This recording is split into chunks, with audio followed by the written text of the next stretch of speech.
Hello, welcome to an GBL video. The footage we're going to take a look at today is featured by DecibelViper, which means we're going to see some more GLISCOR, but more in a spicy sense. He will be using some spicy teams with GLISCOR. He's been using GLISCOR a lot, so if there's someone who knows how to play it, it's definitely him. He really likes the Pokemon. It's even his background on his Twitch stream. I'll drop his link in the description below. He likes to help out newer players as well. An absolute homie. Definitely give him a follow. We're going to take a look at some of his teams. I don't recommend them exactly for climbing on higher elo, but they can be decent. Now, this team is quite weak to Walrein. I think the team was a little bit from last season where Walrein and Noctowl were less prevalent. I think they are more prevalent right now, but Shadow Venusaur obviously always is a staple. Abomasnow on the other hand, I think can be very, very good at the moment for breaking like Noctowl Lantern course, even though Noctowl is so-so. Let's take a look at some of these battles.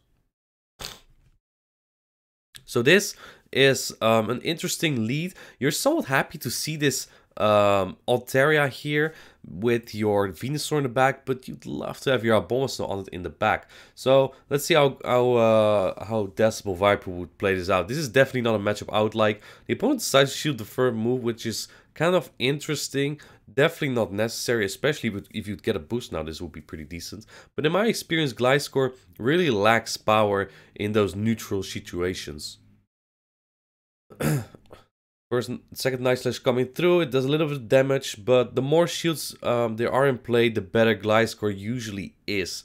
Just because you get to those Night Slashes so fast, the wing attacks add up pretty nicely. And as you can see, the one shields here get so freaking close. At this point, you might even be able to farm down with Venusaur. That CMP comes in really nice, and it looks like he is going to farm down with Shadow Venusaur. Now, if you ever played Shadow Venusaur and you know how hard Frenzy Plant hit, then you are quite delightful with all this energy, and it is a meta champ that comes in. Nothing feels better than hitting a Shadow Frenzy Plant. That's not resisted. Well, even sometimes resisted, it still does massive damage. The first one gets shielded, the second one comes in now. Abomasnow pretty happy to dodge this meta champ. And I think whatever's in the back is not going to like this Shadow Venusaur either. So naturally, looks like DecibelViper is going to shield this. And it is an Azumarill. Oh boy, this is monstrous. Really good timing from DecibelViper here. Just throwing slightly before that Ice Beam. This might take out the Azumarill. I think it does it. Oh, it actually that does take it out. There's not a lot of things that do so much damage on Azumarill, but there was a move. So yeah, very well played by DecibelViper here. And he has double grass for Azumarill, so I reckon he would swap out here. He does swap into Abomasnow and is answered by a Bastiodon. Let's see how he's going to play this one out, because this is definitely an awful match for Abomasnow. Those energy balls don't do too much here. Yeah, you probably barely get Basti into the yellow. And Bastiodon can farm this Abomasnow completely down and get the 2 Stone Edge on that Shadow GLISCOR. Shadow GLISCOR is quite fragile. Normal GLISCOR isn't really with Shadow, doesn't do that great. And that's gonna hurt. I think a Stone Edge does about 40 to 50% on Shadow GLISCOR. Let's see. Yeah, that does a really good chunk. And it's only 2 smackdowns for the next one. So he's CMPs with this Bastiodon on the Stone Edge. I don't think this even takes it out, to be honest. It doesn't take it out. And now it's going to be Venusaur against the world, I would assume. At least the Azumarill isn't going to do much. And you get a little bit of an energy lead here with the Shadow Venusaur. Let's see what he can do at this point with that Shadow Venusaur. It is the Azumarill that comes back in. My man, if you're running ABA Water here, you are very much in trouble. In trouble is the nice wording for it. I think you could have farmed up a little bit more here, but this Frenzy Plant regardless will do a ton of damage. It gets shielded actually? Now that's interesting. You will get to your next one before this Azumarill gets to an Ice Beam. Another Frenzy coming in. This will take it out. If Azumarill doesn't shield this, all that energy goes to waste. It does get shielded, but Venusaur can farm up more energy. Is 1 Vine Whip of the next Frenzy already. This, you don't want to be in here as an Azumarill, so I'm really wondering what's in the back. It's got to be like a Swampert. He's farming up more energy. On the CMP, that must hurt for the Azumarill. It's got to be a Swampert or something in the back, right? Let's find out. It's a Trevenant. Oh, well, now you might lose. I thought that would be an easy win. Since they double shielded their Azumarill. Guess not. This Seed Bomb or Shadow Ball will take out the Venusaur. Yeah, that Shadow Ball will definitely take out Venusaur. They look better than I thought he would have that one. Anyway, next battle. This is where you want GLISCOR, but it's still not the best. Which shoots up though, it's a very fine matchup. Opponent safe swaps into Umbreon and DecibelViper has no solid answer here. But he still has that Venusaur for the Medicham, which is also an iffy matchup. But it's not the worst. Looks like he's going to bring in a Abomasnow here, knowing that it's not going to have any play against that Medicham. Normal Abomasnow can take 2 foul plays at least. And he's going for that Energy Ball here. The bigger move. It's very unlikely that any Umbreon shields. Yeah. And now Weather Ball might take him out with another Prowess now. But then the Medicham gets farm. And if Medicham gets farm, that will be kind of worse for the GLISCOR.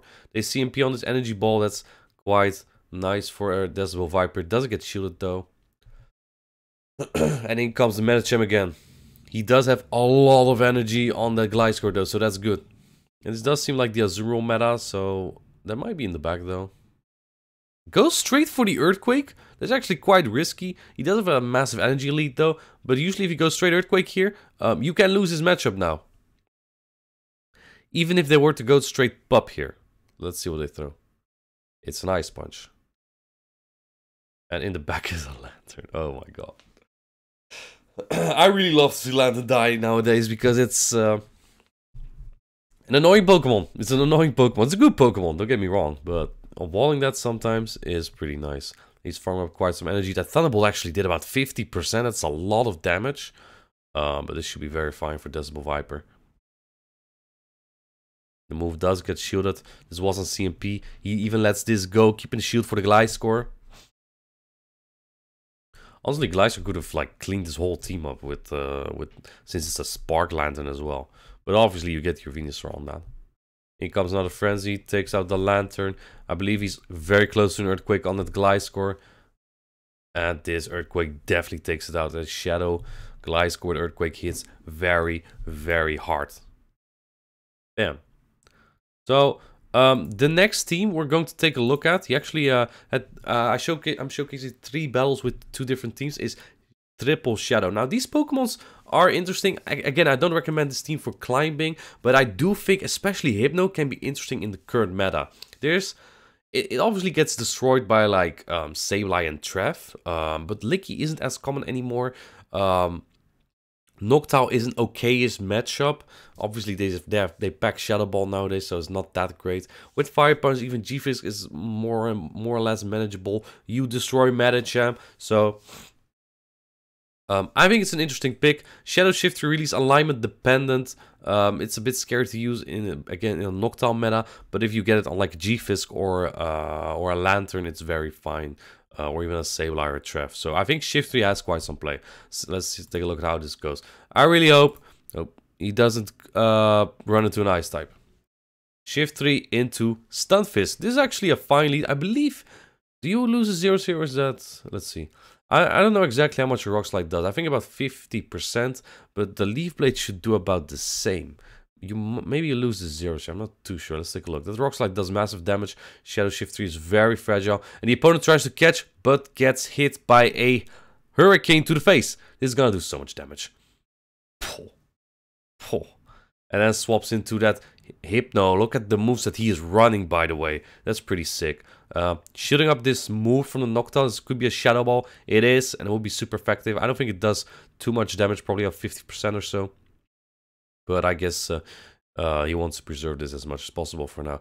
And especially considering that Galarian Stunfisk wouldn't expect Focus Plus. But the opponent comes in with a Cresselia. Interesting, because Hypno usually packs Shadow Ball, and it does quite some damage. This is not a great matchup for Cress. If it was a double punch Hypno, this actually would have been okay for Cress, because the punches don't do anything. So this is definitely not great. In comes another Shadow Ball. Let's see if this gets shielded.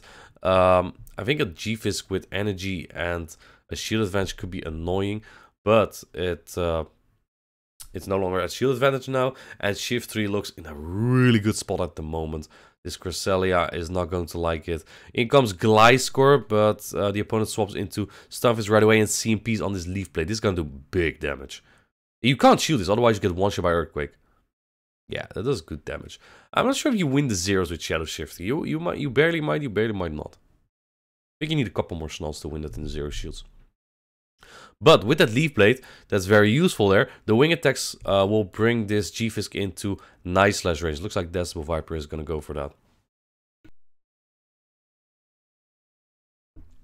I think Cresselia also still is one of the best Pokemons for PvP at the moment with the coverage that it can have. But again, against like Sableye or Trevenant, it's so difficult to use. He was tapping for Earthquake. Looks like he is going for that Night Slash. This coverage of GLISCOR just hits about everything for super effective, and I love it. Next battle, we got Shift 3 into Galarian Stunfisk again. Again, decent lead for DecibelViper. And the opponent swaps into an Altaria this time. DecibelViper doesn't really have a great answer, but this Hurricane will definitely help. Does massive damage yet again. And I may be able to farm down. I really like this strategy from DecibelViper here. Maybe even keeping a shield here. Or using a shield here. Doesn't use a shield. Does this Altaria get to another move? It actually did way less than I thought it would be. It doesn't get there. And he comes out with a Focus Plus. That's massive. That is massive. Now if he overtaps here, yeah, then this happens. Do you let this go? With so much energy? Actually, lets this go. That's kind of a waste. So that's something you have to be careful of. If you keep tapping with your fourth turn move or something, someone might just throw the charge move before you, or you might get taken out before you can even do anything. The Galarian Stunfisk gets to his move before Shift 3 does. It shouldn't for the next one, though. Man, that already takes it so low. There's already something like Double Flyer. It is Lantern, however, and the opponent just threw the game. Why would you try to catch a move on Lantern here? Interesting play. Probably thinking his G-Fisk is more useful in the back, but the opposite is true. This Lantern would have swapped in the back. But since he already let one Leaf Blade go, he's very fine here.